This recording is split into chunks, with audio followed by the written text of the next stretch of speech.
नमस्कार। सर्वोदय किसान PG college Kauriram Gorakhpur द्वारा माइनर सब्जेक्ट के लिए जो कि इसमें से आपको एक पढ़ना है, इसका कोड है PSY 100, जिस माइनर का नाम है communication skill and personality development. इसके लिए आज हम पढ़ेंगे, उसमें से एक यूनिट है कम्युनिकेशन, चूँकि नाम से ही है communication skill and personality development. महाविद्यालय विश्वविद्यालय की मंशा है ये कि हमारे बच्चों में, हमारे यहाँ से जो बच्चे पढ़े हैं, या सरकार की मंशा है हमारे यहाँ जो बच्चे पढ़ें उनमें एक अच्छे कम्युनिकेशन स्किल डेवलप हो, क्योंकि अच्छा कम्युनिकेशन स्किल जो होता है वो आपका संपूर्ण विकास करता है। क्योंकि आप कहीं भी, आपको लोग बाद में जानते हैं, पहले आप उनसे बात करते हैं तो आपके आचरण से पहले आपके बारे में, आपके बात करने की शैली आपके बारे में लोगों को बताता है। तो इसको हम लोग बोलते हैं कम्युनिकेशन स्किल। और कहीं ना कहीं अगर किसी की पर्सनालिटी अच्छी होती है तो उसमें कम्युनिकेशन स्किल का बहुत ही योगदान होता है। तो आज हम पढ़ेंगे, उसमें से एकदम बेसिक सा टॉपिक है, छोटा सा आसान सा है, केवल 3 पेज में ये ख़त्म हो जाएगा। इसका PDF हम आपको बाद में दे देंगे, आपको भेज दिया जाएगा ग्रुप पे। इसका आप लोग उसका नोट्स भी बना सकते हैं। आपको ऑब्जेक्टिव क्वेश्चन भी बहुत सारे सॉल्व कराए जाएंगे। फिलहाल हम लोग शुरू करते हैं। तो जिस चैप्टर को हम लोग शुरू करते हैं उसका नाम है कम्युनिकेशन। कम्युनिकेशन क्या है? तो हम सब जानते हैं कम्युनिकेशन क्या है सामान्य भाषा में, लेकिन अगर से शब्दों में व्यक्त करें तो ऐसा होगा कि दो व्यक्तियों के मध्य विचारों, संदेशों व समझ का आदान प्रदान संप्रेषण कहलाता है। अब आदान प्रदान से मतलब क्या है, इसको थोड़ा समझेंगे हम। जैसे कि सामान्य, जैसे कम्युनिकेशन संप्रेषण जो है उसको हिंदी में कम्युनिकेशन कहते हैं। इसकी उत्पत्ति लैटिन भाषा के कम्युने शब्द से हुई। इस सब आपको नोट्स में मिल जाएगा। कम्युने शब्द से हुई, इसका अर्थ होता है सामान्य। सामान्य का मतलब कि ऐसा विचार जो सबके लिए सामान्य हो जाए। जैसे कोई जानकारी हमें है, जिसमें अभी आपको कम्युनिकेशन पढ़ा रहा हूँ, तो आपके लिए भी ये विशेष है, क्योंकि आपको लगता होगा सर जानते हैं और हम नहीं जानते हैं। लेकिन जैसे ही हम आपको पढ़ा देंगे वो भी आपके लिए क्या हो जाएगा, सामान्य हो जाएगा। तो कम्युनिकेशन शब्द का जो शाब्दिक अर्थ है, लैटिन भाषा के जो शब्द से निष्पत्ति हुई है, उसका शाब्दिक अर्थ होता है समान। अर्थात दो व्यक्तियों के बीच में विचारों, संदेशों व समझ का आदान प्रदान जो दोनों के लिए क्या हो जाए, समझने योग्य हो जाए। यानी किसी बात को हम जिस रूप में कहें, सामने वाला श्रोता उस बात को उसी रूप में समझे और हम दोनों एक बात पर एक ही रूप से समझें, तो उसको हम लोग बोलते हैं कम्युनिकेशन। समझ में आ गया? जैसे कि लिखा भी है, दो व्यक्तियों के मध्य विचारों, संदेशों व समझ का आदान प्रदान संप्रेषण कहलाता है। हम लोग परीक्षा के दृष्टिकोण से पढ़ेंगे, कभी समय मिलेगा इसके बारे में विस्तार से पढ़ेंगे, लेकिन फिलहाल हम लोग परीक्षा के लिए पढ़ेंगे। तो कुल 7 विशेषताएं हमने लिखी है संप्रेषण के बारे में, इससे क्वेश्चन एकदम बनते हैं।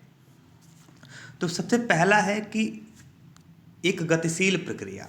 संप्रेषण क्या है? गतिशील प्रक्रिया है। अब गतिशील का मतलब क्या होता है कि वो प्रक्रिया जो निरंतर चलती रहे, वह प्रक्रिया जो निरंतर चलती रहे उसको बोलते हैं गतिशील प्रक्रिया। इससे कम्युनिकेशन कभी समाप्त नहीं होता है। इसे आपको कम्युनिकेशन बताएं, आपको इधर आ जाए कि सबसे पहले संप्रेषक होता है। संप्रेषक मतलब जिसको संदेश देना है, वो अपना संदेश किसी को देता है। वो संदेश देता है किसी माध्यम से देगा, फ़ोन करेगा या मोबाइल फ़ोन से देगा या चिट्ठी लिखेगा, माध्यम से देगा। वह व्यक्ति उसको पढ़ेगा, फिर जवाब देगा, फिर ये उसको कुछ और कहेगा। तो ये कभी समाप्त नहीं होता है। बचपन जैसे बच्चा पैदा होता है और जब तक उसकी मृत्यु नहीं हो जाती तब तक वो संप्रेषण करता ही करता है। बिना संप्रेषण के कुछ भी संभव नहीं है। जैसे कि एक बालक जब पैदा होता है तो वो नो डाउट बोल नहीं पाता है, लेकिन जब उसको भूख लगती है तो वो रोने लगता है।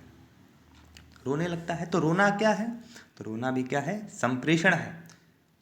संप्रेषण है, ताकि हम किसी भी तरह से कोई भी ऐसा ध्वनि निकालें जिसके द्वारा सामने वाला उसी बात को उसी रूप में समझ जाए, वो क्या हो जाता है, संप्रेषण हो जाता है। यानी कि ये गतिशील प्रक्रिया है, ये कभी खत्म होने वाली नहीं है।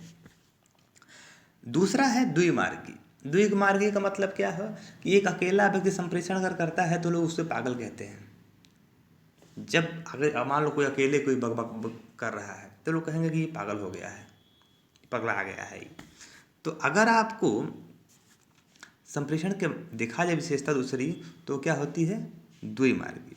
द्विमार्गी का मतलब कि उसमें एक श्रोता होता है और एक वक्ता होता है। यानी कि श्रोता बोलता है, वक्ता सुनता है, फिर वक्ता उसका जवाब, फिर श्रोता उसका जवाब देता है। फिर से समझिए, वक्ता बोलता है, श्रोता सुनता है, और श्रोता फिर वक्ता को जवाब देता है कि हाँ आपका संप्रेषण कैसा रहा। यानी कि दो मार्गी, यानी कि कम से कम दो पक्षकार इसमें होने चाहिए। यह एक कौशल है। कौशल क्या है कि जरूरी नहीं है कि जन्मजात है, इसको सीखा जा सकता है, इसको सीखा जा सकता है।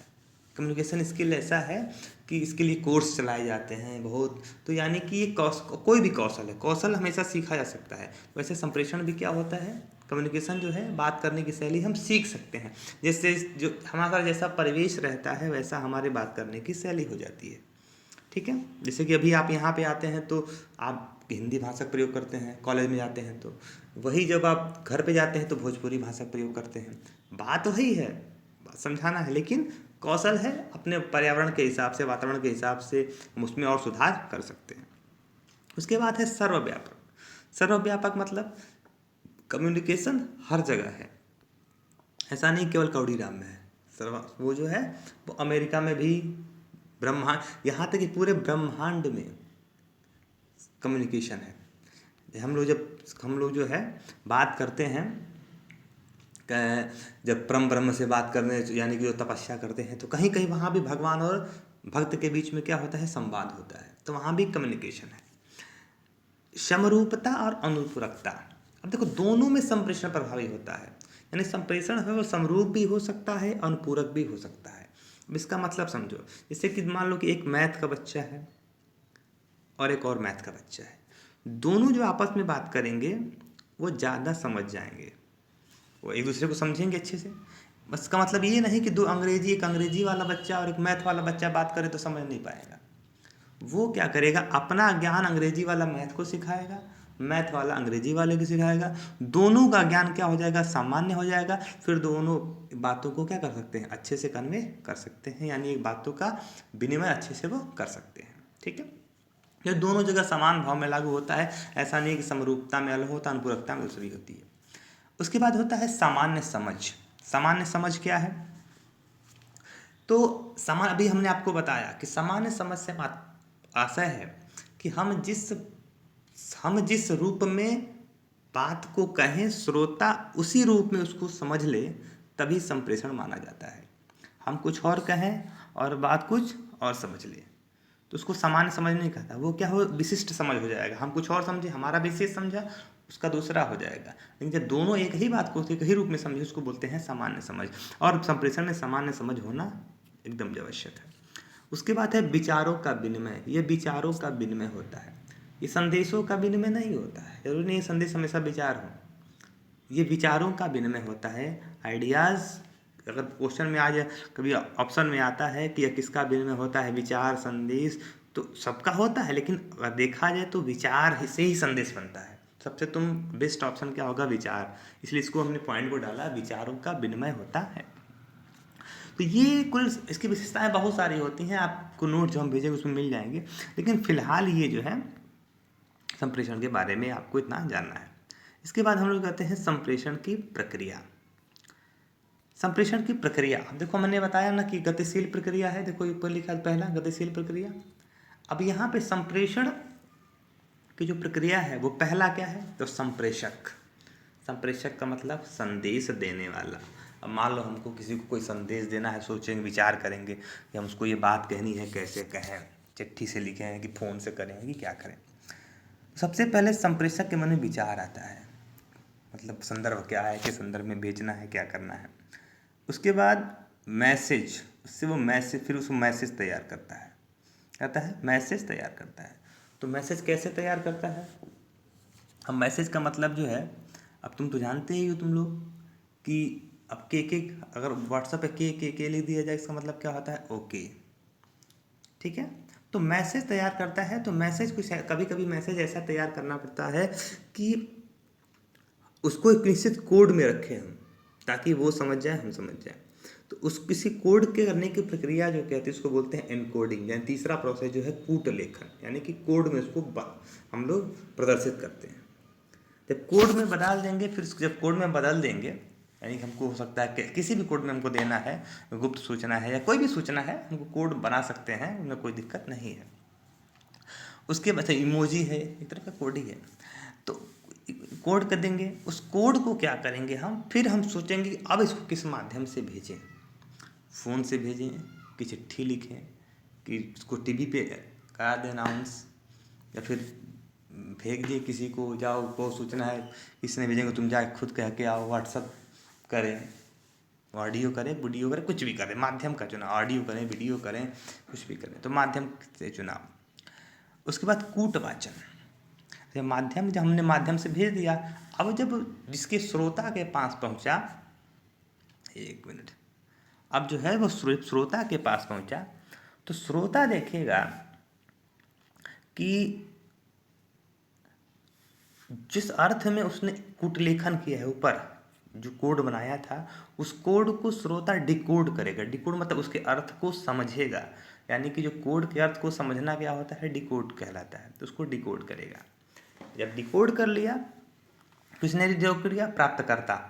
उसको डिकोड किया, फिर प्राप्तकर्ता को समझ लिया, और फिर अपना फीडबैक देगा कि हाँ भैया आपका सूचना हमको मिल गया है, ये कमियां हैं, ये अच्छाइयाँ हैं। अपनी जो भी राय होगा वो किसको देगा? संप्रेषक को देगा। फिर ऐसे ये प्रोसेस जो है हमेशा चलता रहता है, इसीलिए संप्रेषक को एक गतिशील प्रक्रिया कहा गया है। तो दो चीज़ हमने पढ़ा, क्या क्या? विशेषताएं और प्रक्रिया। तीसरा हम पढ़ेंगे आज संचार के प्रकार। संचार के प्रकार क्या है? तो पहला है संचार वाहिका के आधार पर। संचार वाहिका यानी चैनल इसको बोलते हैं, on the basis of channel. ठीक है, इंग्लिश वाले लिख लेंगे on the basis of channel. संचार वाहिका के आधार पे, यानी कि किस चैनल से जाना है। कोई भी बात पहुंचानी होती है तो एक चैनल के थ्रू जाती है। मीडियम दूसरा है, चैनल दूसरा, ये बताएंगे हम। उसके बाद माध्यम है। जैसे इसमें सबसे पहले क्या है कि लंबवत संप्रेषण। लंबवत संप्रेषण क्या है कि जब संप्रेषण ऊपर से नीचे और नीचे से ऊपर हो, उसको बोलते हैं लंबवत संप्रेषण। जैसे मान लो कि प्रिंसिपल सर हमसे कोई बात कहे, हम इसको क्लास के मॉनिटर से कहे, फिर क्लास का मॉनिटर बच्चे तक पहुंचाए। यानी सबसे ऊपर प्रिंसिपल सर, उसके बाद हम, उसके बाद वो मॉनिटर, उसके बाद वो, यानी कि ऊपर से नीचे आ रहा है ना, पद के हिसाब से, रिलेशन के हिसाब से, संबंध के आधार पे। तो ऊपर से नीचे आ रहा है। अब मान लो वही लड़के कोई दिक्कत है तो लड़का अपने मॉनिटर से कहेगा, मॉनिटर हमसे कहेगा, हम जो है सर से कहेंगे। ठीक है, तो इसको क्या बोलते हैं? यानी नीचे से ऊपर जा रहा है। तो जब भी संप्रेषण ऊपर से नीचे या नीचे से ऊपर जाता है, उसको हम लोग क्या बोलते हैं? लंबवत संप्रेषण। ठीक है। अब ये लंबवत संप्रेषण जो है ये दो तरह का होता है। अभी आपको बताया चुके हैं, अधोगामी और ऊपरीगामी। अधोगामी मतलब नीचे की ओर, जैसे मैंने बताया प्रिंसिपल सर ने हमसे कहा, हमने मॉनिटर से कहा, मॉनिटर ने तुमसे। ये इसको बोलते हैं डाउनवर्ड, यानी नीचे की ओर, यानी अधोगामी। और ऊपरीगामी मतलब नीचे से ऊपर की ओर। जैसे लड़के ने मॉनिटर से कहा, मॉनिटर ने टीचर से कहा, टीचर ने प्रिंसिपल सर से कहा, इसको बोलते हैं हम लोग ऊपरीगामी। समझ में आ गया? हम आपको शॉर्ट में पढ़ा रहे हैं, आपको पीडीएफ में सब कुछ मिलेगा, उसके बाद क्वेश्चन पे आप सॉल्व करें। आपको समझाने के लिए इसने हमने बताया है।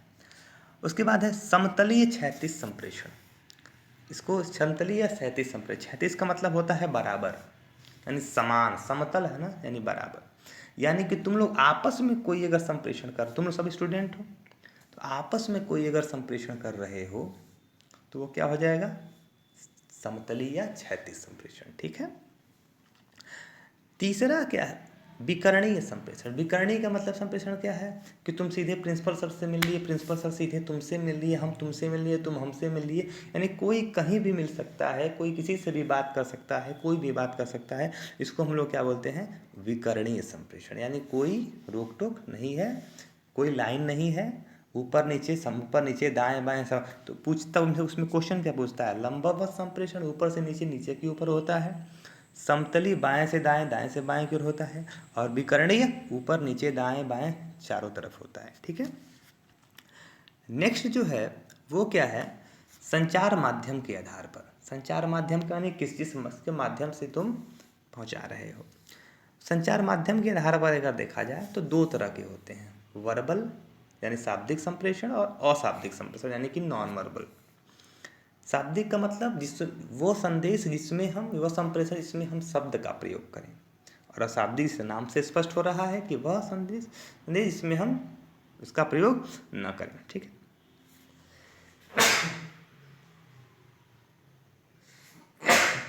सॉरी, शाब्दिक संप्रेषण और अशाब्दिक संप्रेषण।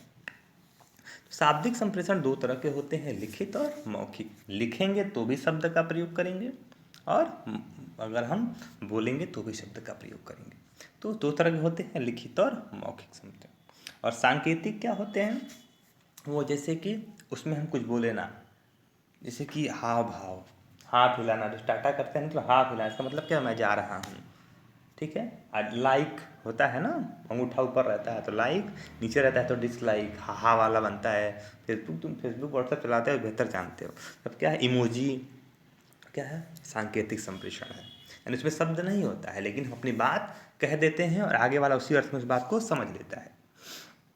इसके बारे में आपको पूरा नोट्स मिलेगा, इसके गुण दोष सब मिलेंगे, जो PDF भेजा जाएगा उससे आप लोग इसको लिख लीजिएगा। उसके बाद है अधिकारिता के आधार पर, या इसको हम कभी कभी आता है संबंधों के आधार पर। ठीक है। दो तरह के होते हैं, औपचारिक संप्रेषण और अनौपचारिक संप्रेषण।